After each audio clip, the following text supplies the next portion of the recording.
ណាលកាលអង្គ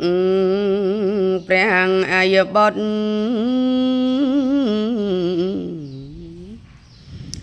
ស្ដេចទ្រង់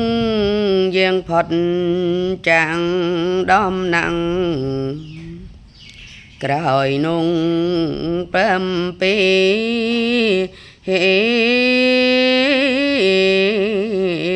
ជាឯកអង្គ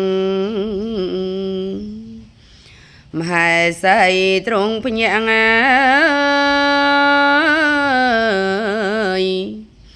ចាងតែនទី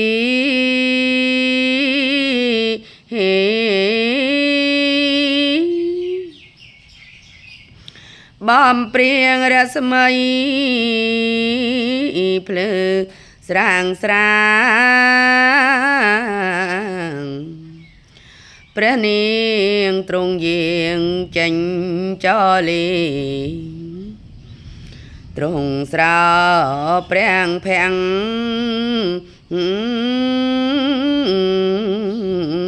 ដោយវារីស្រេចហើយទេវី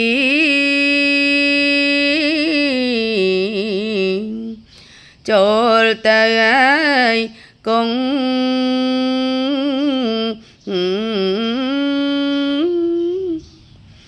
ព្រះនាងទ្រង់ពោព្រះគង់មកដោយការប្រាថ្នានឹងចិត្តចង់លើកឡើងជូតទឹក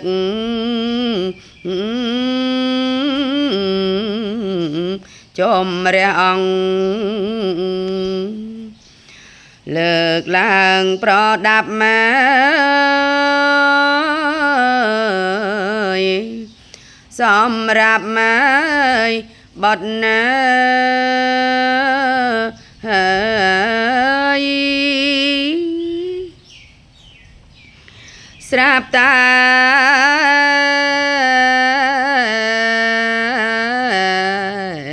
ទាស្រីស្រីបំរើ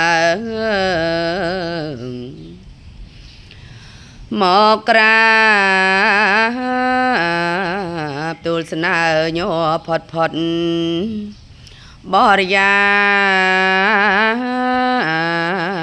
ដោយតក់ស្លុតផិតភ័យស្រយុតហើយថ្លែងថាបពិតព្រះនាងអើ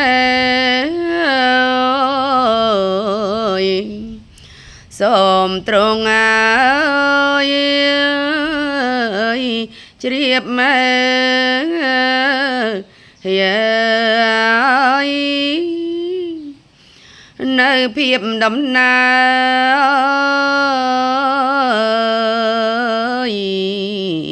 ររាជផសដា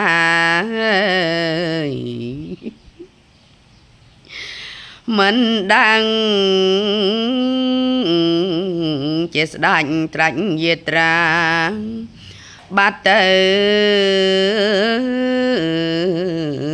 ឯណាពុំឃើញឡើយហើយព្រះនា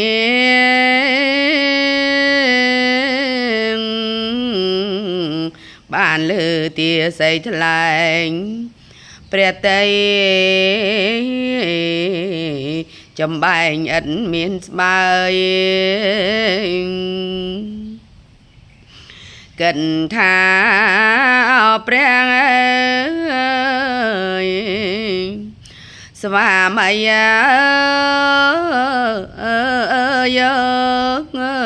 ហើយមិនដាច់ឡើយត្រង់កាត់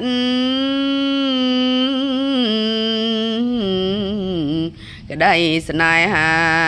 ព្រះនាងយំសោកបោកព្រះកាយ